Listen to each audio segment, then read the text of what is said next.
Thanks for joining us today, guys. Today we are joined by Mike Moyer. Mike will take a different perspective in terms of as we're talking about investment and what that means for our listeners, particularly as it relates to small and entrepreneurial companies as they're getting started and the value that they place in the beginning and how that evolves over time. So without further ado, Mike, you mind introducing yourself and sharing a little bit with the audience? Sure. My name is Mike Moyer. I'm the author of the Slicing Pie Handbook, and I teach entrepreneurship at Northwestern University, and I operate a couple of companies on my own, including a tech company called Slicing Pie, of course, and a camping goods company that makes mosquito net tents for Boy Scout camps. And I'm always starting new companies and looking at new ventures and things like that. Very cool. So has entrepreneurship always been kind of a part of your DNA? Obviously, when you've got a faculty position that's teaching others, right? It seems like that definitely an expertise of yours. Kind of how did you get to that stage? Well, when I was in college, I wasn't a very successful student in college. My parents told me that I should come home and get a job and earn money and go back to college when I was a little more mature. I didn't want to do that. I wanted to stay in college because it was so much fun. And instead of getting a real job, which I didn't think could pay for it, I started my own company making T-shirts for sorority houses. And I grew that business from my sophomore year in college to I had a catalog business and it was sort of a national sales force. And I did jobs all over the country. And I grew that business. This is when the internet was first starting, and I used early internet technology to grow it. And I sold that after I graduated from graduate school at Northwestern. So that was sort of my first real experience with entrepreneurship. And I went on from there to a real job, and then a startup, and then a real job, and then a startup, and then a real job, and just kind of bounced back and forth, as many entrepreneurs do. But in the past 10 years, I've really focused exclusively on entrepreneurship. I've been successful enough and lucky enough that I can now concentrate on things that I want to concentrate on, rather than things that I have to go back and kind of fill the coffers back up. So I'm in a position now that I spend time doing what I like to do rather than what I have to do. Yeah. Was the bouncing back into the real job / corporate role to, as you alluded to, kind of fill the coffers, give some security and kind of create that next platform to make the jump back to entrepreneurship? Or was there another kind of ulterior motive in that kind of back and forth? Usually, I rarely had the next idea when I started jobs. My thought was that I'd take this job and I'd dig my heels in, I'd become a senior manager and I'd grow with the company and do that. But the lure of entrepreneurship is very powerful. I also chose a profession, marketing, which is one of those professions that everything gets dumped on the marketing people. And I don't know, if I talk to marketing people, they're often the scapegoat for problems, and all the problems of the company kind of land on the marketing person for some reason. And so it makes the jobs very stressful. And I figure between stressful entrepreneurship and stressful real job, I might as well take stressful entrepreneurship. One thing I noticed about having, the real job is you get one stream of income. And if that goes away because you quit or the company gets bought out or whatever else, you lose that stream of income.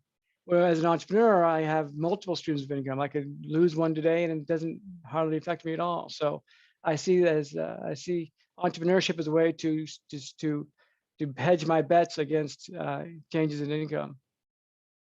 At what point did that become kind of part of your philosophy in terms of that, multiple streams and hedging bets? And is the multiple streams for you different product lines, or is it different businesses? Kind of how do you think about that? Well, early on, I learned the value of saving money. Even though I was in college, my college tuition and room and board for a semester was $2,500. So I figured if I could save $2,500, then I could take risks after that. And so I'd concentrate on saving that money and putting that away. And then I wouldn't worry about it. Because entrepreneurship is always cyclical. Things go really well sometimes and really bad sometimes. And kind of riding those waves out is really important. But as I grew older, I found that multiple revenue streams through multiple product lines and multiple businesses is really important. So, today I teach, I have the camping gear company, I have the technology company. I do consulting with large companies on presentation skills. So I do consulting gigs regularly. And these are all things I really enjoy doing. But if one of them goes away, it doesn't really matter. So like, for instance, my camping gear company took a big hit last year because of COVID. The summer camps were closed. That wasn't that big of a deal because I have other streams of revenue. Now I like having the extra revenue, but it doesn't kill me.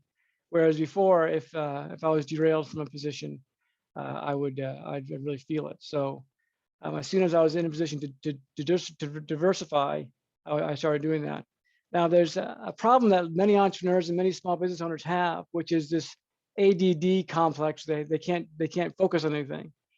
I try to make, I'm sure I have that ADD problem where I can't focus on anything, but I try to focus on things long enough to make them productive and not just all over the board. At any given time, I'm working on new books and new projects that aren't productive, and I try to just scale back as soon as I can on those when I realize they're not going anywhere. So that's one of the tricks, is to know when things are failing. Are there any key indicators in your mind that indicate, that it might not make it, or it's not being productive, or it might, you're seeing signs of failure that you kind of say, hey, that's a red flag, maybe I should pivot? Yes, and it's the ease at which you can access the market. So in order for a product to be successful, finding the buyers has to be relatively easy. If it's not easy, then your product is so new or so obscure that it hasn't found a problem. So if it's difficult to find buyers, then I don't pursue the project very much. And I think that, and I teach that a lot at Northwestern, and when I used to teach at University of Chicago and beyond. So one of the first steps in starting a company or business is to find people who will buy it.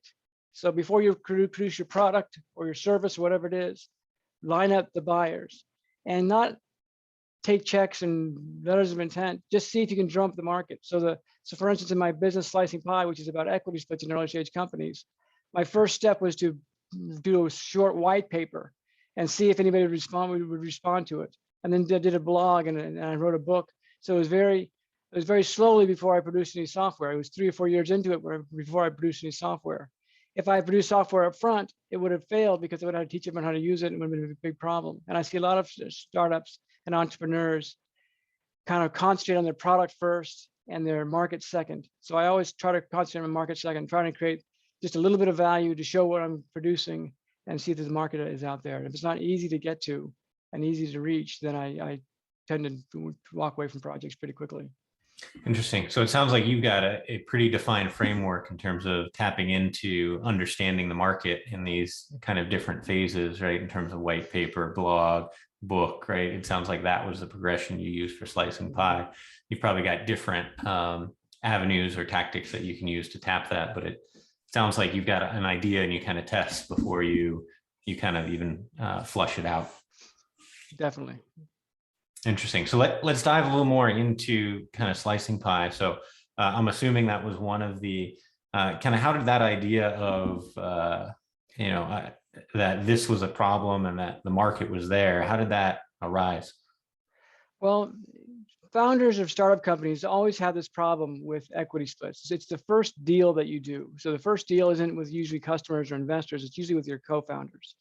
And you sit down and you do a handshake deal, and you decide what the equity split is, or you wait until later and try to determine it. And either way, it's a recipe for disaster. When I was in college with my startup company, I struggled a lot with expansion because I had to grow on cash flow, because I was petrified of what would happen if people took share of my company. I had people say, I'll go in 50-50 with you, Mike, and I'll do sales or whatever, and you do operations. And I was like, do I have to give all my money away? The whole concept was very confusing to me. And when I got to graduate school at the University of Chicago, I majored in entrepreneurship, and I started a company while I was there. And I asked my professors and lawyers and advisors and all the infrastructure, all the mentorships they have there, how do I figure out what equity splits are? And the answers always sucked. It was just like, what are your projections going to be? What are you going to do? How much work are you going to do? It was always about what is going to happen. And it was never about what has happened or what's going to happen. It was always about what the future entails. And I realized you can't predict the future. And I started another company from years ago with a really successful, intelligent guy and he built a bunch of, our equity split based on future events with protections in place for co-founders. And those protections turned out to be false. And even though the company was successful and exited, I barely got anything. And equity splits are the root cause of so many disputes in companies. They just start falling apart. So about 10 years ago, I sort of sat down and tried to solve this problem by rethinking what equity means to people, what equity is in a company, in a startup company. And I realized that equity is not a matter of opinions, it's a matter of facts. So if you think one thing is fair and I think that something different is fair, one of us or both of us has to be wrong. It's not a matter of what we think. There's only one version of fairness. And once you realize that, and you realize that business is quantifiable, and because business is quantifiable, you can observe what contributions are and you can observe what the facts are, then you can always come up with the right number of fairness, with the right split no matter what happens. Interesting. So to frame up, right, the question we typically ask is, once you get to a certain level of success, right, where do you start placing that investment, right? I'm curious from your perspective, right, as one of those things that contributes to success is obviously the formation of the company, right? And if the founders are not on the same page and you've got to deal with something that requires a workout, right, it could essentially either send the company in the negative direction, right? Or you've got to add leverage, right? Which would prolong that, right? And so it's almost like what you're talking about is foundational and making sure that everything is set up in a way to ensure that, that success happens sooner, right? So can you talk a little bit more in terms of, you talked about the whys, right?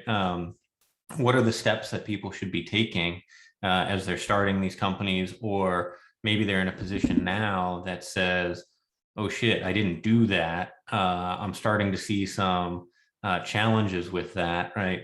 Where should they go from there?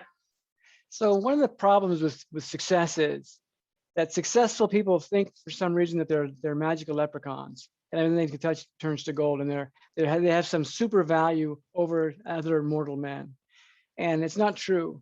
Everyone's worth what they're worth. Everyone's worth a knowable amount. One of the examples, kind of analogies I use is the game of blackjack. Do you know how to play blackjack? I do.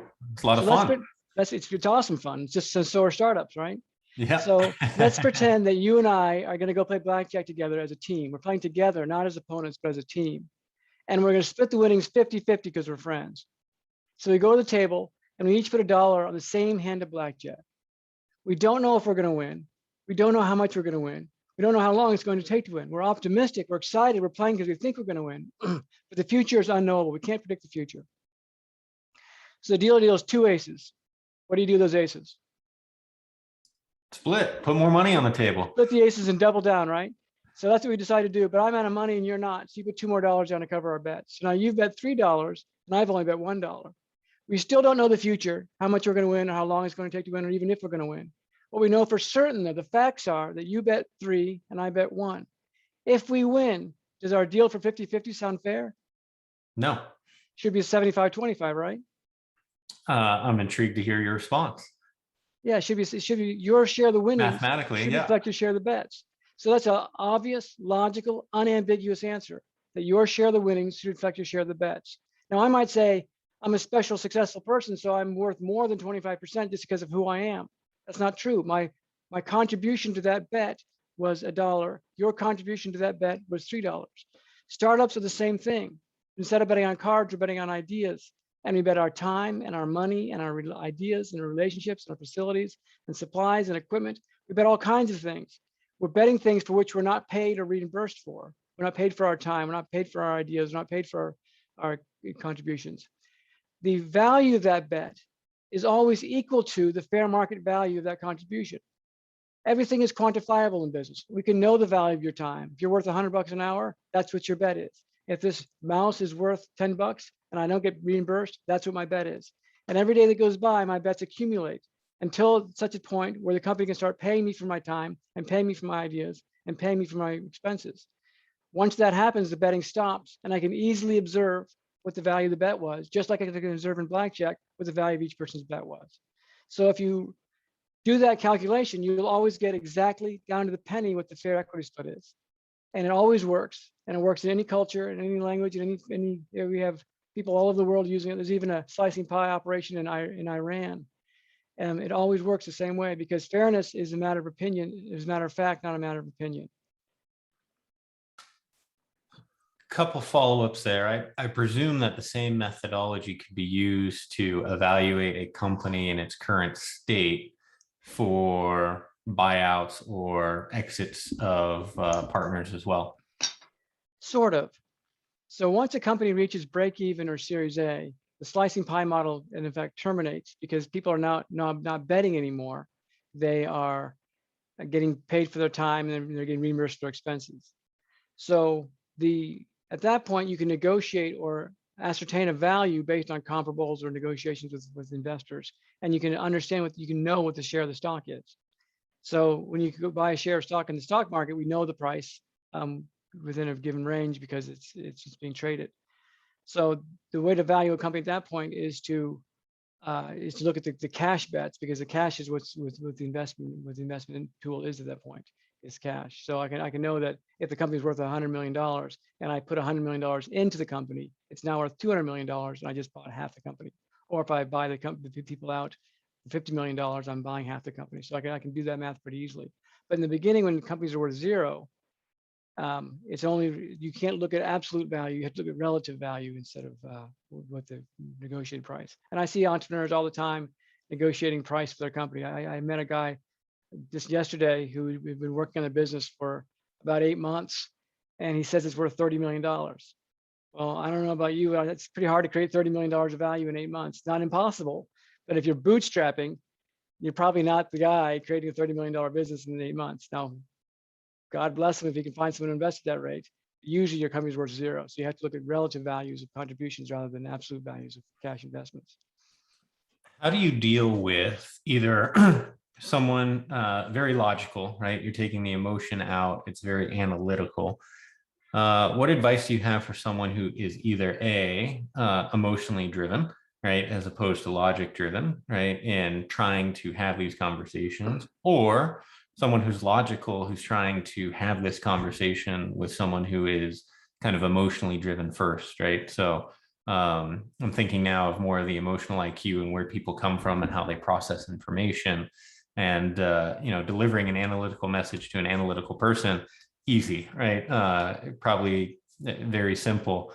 How do you take the emotion component out for someone who is so emotionally charged? Well, looking at the facts usually brings people home. When you realize that business is quantifiable, so you're running a business, you're right. And do you pay for your internet service? Yes. You pay for your employees, you pay for your copy paper, you pay for your consultants, you pay for your lawyers. All those things are things you pay for. And at the end of the year, you can look at your check register and you can see exactly how much you paid each person. No one's coming after you right now for the future value of your company. The lawyer's not saying, hey, you took my advice and paid me, but you made more money on my advice, so you owe me more money. The Hewlett Packard isn't saying, you used my computer to make $1 million, so you owe me more money. The fair market value settled that debt, settled that transaction. So once you realize that you can distill things down to their fair market values, it's difficult to say, I feel like because I sold you that computer, you owe me more money. No one ever says that. So once the transaction is settled, people are made whole. And just if you can just define what that is, then it makes sense. So if you told me you're worth $500 an hour, which is $1 million a year, I might say, gosh, that seems kind of high. I bet I can find somebody else to do a podcast for me for less than that. Maybe not. You're a good invest. You're a good smart person. Maybe you're worth $1 million a year. But I also think if I need $1 million a year resource in order to make my business work, that's an extremely scarce resource. So maybe I shouldn't go into that business, because if that resource goes away, he may be irreplaceable. So you start bringing in this sort of the rational argument to it. One thing that's very common is people say to me, I wish I'd heard about you 10 years ago. And you mentioned earlier. And so they already have a split in place. What I tell people is to go off and do the math yourself. Define your contributions, each individual teammate, and then come back and have a discussion. 9 times out of 10, if they go back through the exercise themselves, they sort of meet pretty closely where they think each person is. Because when you take out what I wish would happen, or what I think the company's going to be worth, and talk about what I'm willing to pay for this contribution, it starts to make sense pretty quick. The emotional value of this mouse may be $1 million because it's going to be so magical, the artwork it's going to create. But the actual value, if you look on Amazon, is $10. So how do you quantify the abstract, Right. So, do you quantify it down to the time to so thinking of an idea, right? And an idea leads to a new business whether it's a new function, a new product, right? A new service line. And you're at that early stage, right? Do you distill it down to time required to come up with the idea, and looking at it purely from a labor perspective, or that's the relative way, right? Like, and how do you juxtapose those two things, I guess? That's a very good question, and it's very common. Is that I got this idea. This idea is so amazing. It's going to change the world, and people have huge emotional connections to their ideas. And what you said was right. You can distill the idea to fair market value, and the fair market value is whatever someone's going to give you for that idea. So if you want to know the value of something, go sell it. If you can find a buyer or multiple buyers, then you can tell what the fair market value is. If no one's willing to buy it, it's either worthless or it's priceless. And usually it's worthless. So if you can't find a buyer for your idea, that means and buyers for ideas are all over the place. They come in the form of licensees. Someone wants to license your idea. So if I have an idea for a new car part, I can go to an auto builder and say, will you license this idea? And they'll say, yes, we'll give you a royalty. And if I write a song, they'll give me a royalty. I write a book, they'll give me royalties. If I invent a new way of processing data, they'll give me a royalty. If I write software, they'll give me a royalty. If I can't find anybody willing to pay me for my ideas, then it's the time and materials and expenses I had turn the idea into reality. An idea that's worth something is fixed in space. And that means it's fixed in paper or a patent or a trademark or a copyright or a trade secret. It's somehow solidified in a format that can be used to create value. It's not just, hey, like I have an idea for a single polarity magnet that can provide endless electricity. That's just an idea. There's no patent on this. It's a fantastic idea, but there's no proof that it can actually happen. So I can either license my idea, which is so abstract it's not worth it licensing. No one's going to license it to me, or I can fix it in space by coming up with a patent or a prototype or invention. In which case, it's just my time and materials. So the way to find the fair market value is to go out and actually try to sell it and try to market it. It's almost like you've come up with a framework with the key inputs and being able to quickly quantify those inputs that would almost prep you for an arbitration kind of or a settlement type of hearing where you've got a third party who's looking at it very factually, right? As we think about our judicial system, right? In terms of how they're going to be able to quantify, and it all goes back to market dynamics, right? And what the market is willing to pay and what's fair market value there, and providing the research to support, whatever those figures are that you're bringing to the table. I actually had an early version of slicing pie that I used in a startup company that I had some time ago. It wasn't exactly like slicing pie, but it was close enough that when it was disputed by an employee, I had an employee come work for 2 weeks and just vanish. And then he came back a few months later and sued me through the state of Illinois for back pay. And it was, $10,000. I didn't have $10,000 at the time. But I went to arbitration and I presented the numbers to the arbitrator, and she took 10 minutes to look at them. She said, this is clear what's going on here. And she found in my favor. There was not a real argument. Now, without that documentation, without that agreement in place that said, we're going to base this on fair market values, he could have argued that he's worth whatever he wanted to. He could have said, my user interface is going to attract thousands of customers to the company, and it's going to be worth millions of dollars in revenue. And he can just make up a story. But when you use fair market values, which represent actual concrete knowable facts, then it's very difficult to argue with. Even the salary, salaries don't happen in a huge range. Most people don't make anywhere between $0 and $25 million. Most people make within, $40 to $100,000 or 175 to 150. It's a knowable range of salary. Even really successful people that are millionaires, they still have hourly rates or consulting rates. If I'm an advisor who's very wealthy, I can't say that I'm worth millions of dollars a year. It depends on the job. If I'm flipping hamburgers at McDonald's, I'm worth $15 an hour, whether I'm a millionaire or not. So my past success, although it influences my current, fair market value, you have to be able to distill things into a fair market value. What's your advice, or in terms of how people get started as they're trying to solve this problem? How do they plug in with you, and what you offer, and kind of what are those first steps, and what does that process look like? Well, the first step is to define the fair market values for yourself and your contributions and for your partners. And one thing that's so important about that is once I start defining the contribution values, once I define, if I could pay, what would I pay? Now I start companies all the time and I just pay people. I pay their salaries, I pay their expenses, and I don't give them any equity because I don't have to. I'm paying them fair market value. If I wasn't in a position to do that, knowing those values is going to be really important. Because when I can pay, because I've reached break even or Series A investment, when I do have the cash, that's what I will pay. If I don't have that discussion up front, I have no idea what my cost structures are. So approach your business from the rationale of a business operator and know what your cost structures are going into it. I have people say, I've been in business for 4 years, haven't reached break even yet. I'm like, why? 4 years? What are you doing for 4 years? Are you eating ramen noodles for 4 years? Didn't you have any idea how much this was costing you in terms of expenses and everything else? And people don't have any idea how much it was costing. So the first thing to do is to simply define what things would cost if they were costs, and then keep track of them. And most companies keep track of their payroll, and most companies keep track of their expenses. Most companies, they keep track of those things. In startups, people don't keep track because they just don't think it's necessary, but it's critical to keep track of things that you're not spending, just as critical as keep track of things that you are spending. So keep track of those things, and then you can use the slicing pie model, either through a spreadsheet, or I offer software on my site, or just keep track of those things, and you always know what's fair. And that determines allocation of shares. One of the biggest friction points in a startup's life is what happens when someone leaves the company, and how to get shares back is also part of this. And that follows logic too. If you're a solo entrepreneur and you walk away from your business, what do you get? Any residual value or nothing, typically. Nothing. You get typically nothing. Yeah.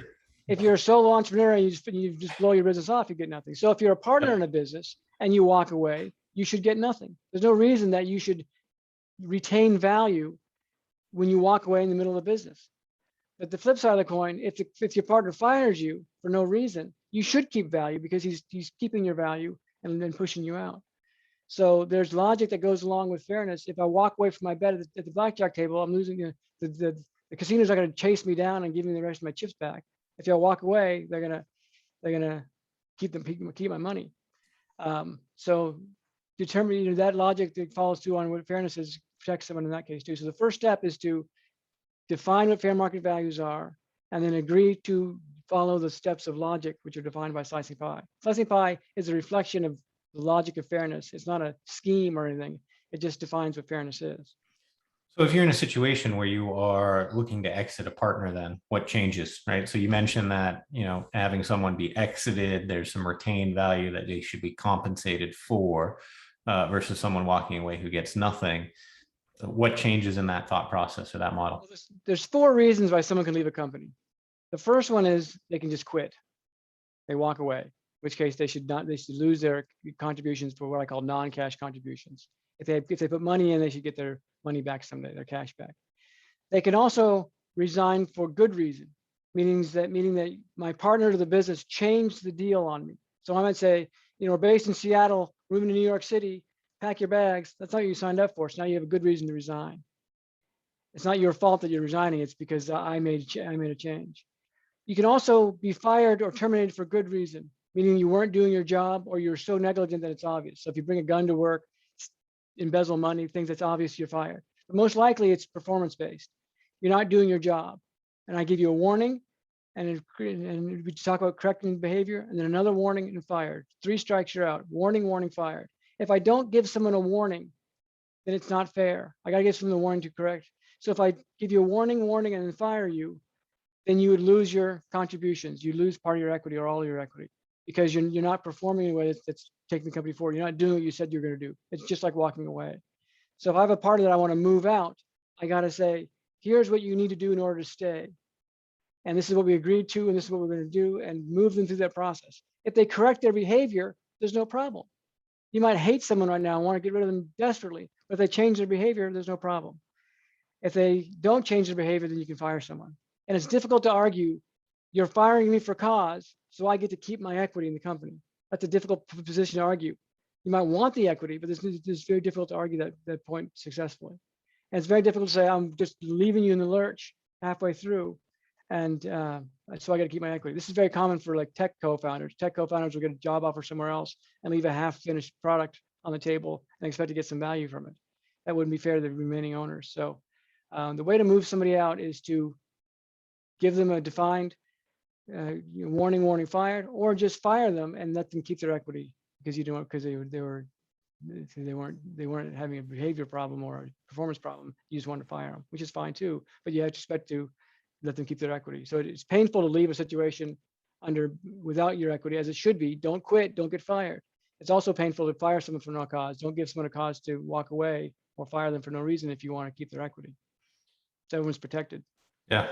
Does it change at all if the difference of opinion is at the founder level as opposed to an employee level where you can't necessarily fire, right? Where there's you're technically equals on paper.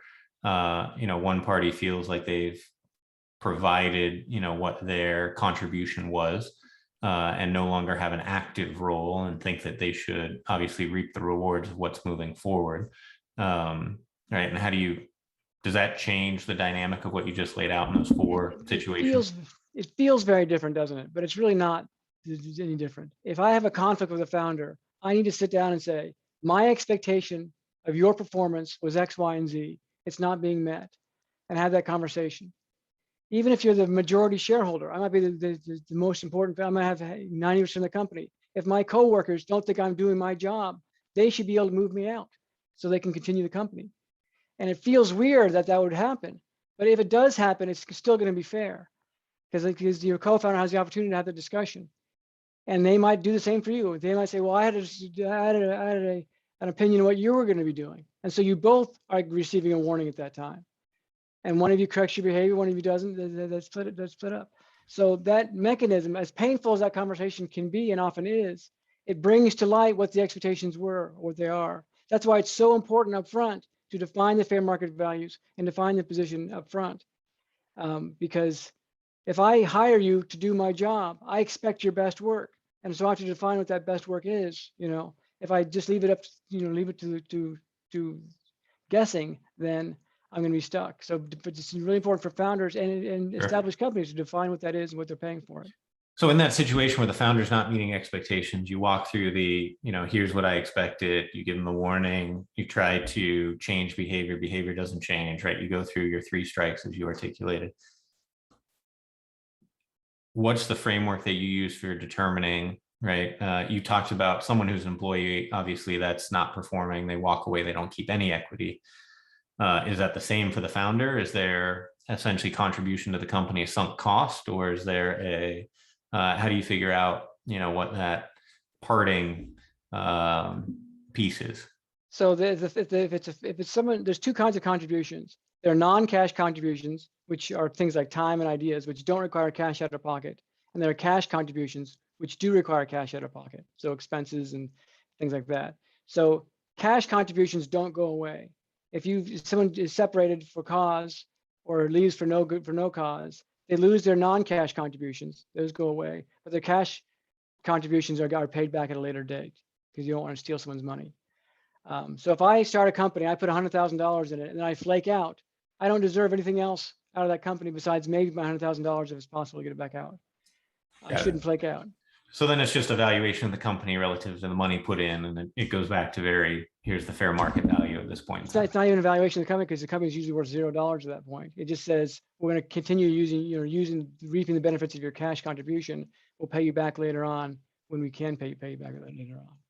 But one thing that even established businesses tend to overlook, and one thing that's kind of weird about equity, and you think about later stage companies is, and I've been in this situation many times myself, is they think that just throwing equity at someone is going to make their behavior and motivate them and cause great things to happen and properly motivate someone. Equity doesn't replace good management skills. It just reflects the fact that someone's interested in your company. What I mean by that is, do you own any stock in the stock market? I do. Like, what's an example of a company you own? We'll use Apple for Apple. Everyone's got some Apple, right? If you didn't believe in Apple, you wouldn't own their shares, would you? Correct. So owning Apple doesn't motivate you to like Apple. It reflects the fact you like Apple. Mm-hmm. Now, if I gave you shares in Apple, you'd take them regardless if you cared about it or not, right? Yes. Sure, I'll take them. Who cares? It's free Right. money. So There's when we value. grant shares to people for nothing, we're giving them something that doesn't have anything to do with their motivation. And I've never seen any research that says ownership in a business causes motivation. But I've seen Hmm. lots of evidence that says if you purchase shares in a business, then that you believe in that business. Just like a startup, if I'm willing to go without pay and I take equity that reflects that contribution of not being paid, the only reason I would do that logically is because I believed in the vision of the business. If I stopped believing in the vision of the business and I stopped believing in the business, then I'd leave. Who cares if I own shares? I don't believe in it anyway. That makes sense. Um, as we're wrapping up here and coming up to time, Mike, is there one, if you were to distill down the one recommendation or piece of advice that you would have for, small and medium-sized businesses that you hear repeatedly, right? What would that one thing be? Well, the advice is that the businesses are quantifiable. And just always remember that what we want to happen, what actually happens are often different things. And when you do use equity as a tool for providing incentives, make sure you're doing it to align yourselves with your employees. We talked a lot about slicing pie and using slicing pie as an equity tool. Small, medium businesses need to realize that good management, setting goals and milestones, having a plan in place, being clear with their employees is one of the most important things you can do. As painful as it is to have those conversations, it's one of the most important things you can do. Clarify what the expectations are, clarify what the value is, and be willing to hold people accountable. Too much in business, there's just not much accountability. With slicing pie, people are held accountable. If they walk away, they're held accountable. If they fire someone for no reason, they're held accountable. That's why I always want people to think about it, is don't get too far down the path about putting those measurements, those conversations in place. Yeah, no, that's excellent advice. What's the best way for our listeners to connect back with you? Slicingpie.com is my main website. And if you send an email through just about any one of those channels, customer service or anything else, and you want to talk to me, it'll eventually get back to me. But Mike at slicingpie.com is my email address. And I'm usually pretty responsive. I also do phone calls with people on clarity.fm/Mike Moyer. If people want to set up calls with me, they can set up a call with me. And I walk people through equity problems and performance issues and management, things like that. Very awesome. I appreciate the time today, Mike. I'm sure this will be insightful for a lot of listeners who are going through or feeling some of the pains, and appreciate your insights today. Thanks for having me. I really appreciate it. I love doing this topic. All right. Take care.